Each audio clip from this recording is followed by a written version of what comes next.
Berikutnya, saudara, anak aniaya ibu kandung. Seorang pria di Samarinda ditangkap polisi karena tega menganiaya ibu kandungnya sendiri. Saat ditangkap, pelaku mengamuk hingga mempersulit petugas mengamankan pelaku.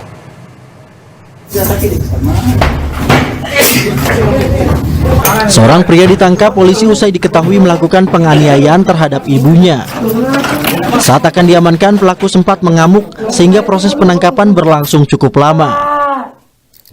Polisi dengan warga kerjasama menangkap pelaku hingga akhirnya berhasil diamankan.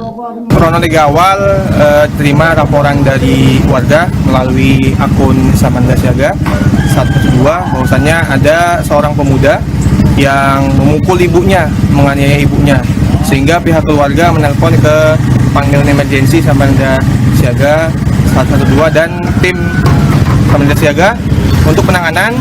Akan tetapi terkendala oleh SDM-nya kurang karena diketahui bahwasannya pelaku ini tenaganya lumayan kuat. Menurut keterangan petugas dan warga, pelaku yang diduga alami gangguan jiwa diketahui sudah sering menganiaya ibunya. Kini pelaku sudah dibawa ke Polsekta Sungai Pinang untuk dilakukan pemeriksaan, sekaligus menjalani tes kejiwaan. Rizal Mustafa, Jasmine Jafar, Kompas TV Samarinda, Kalimantan Timur.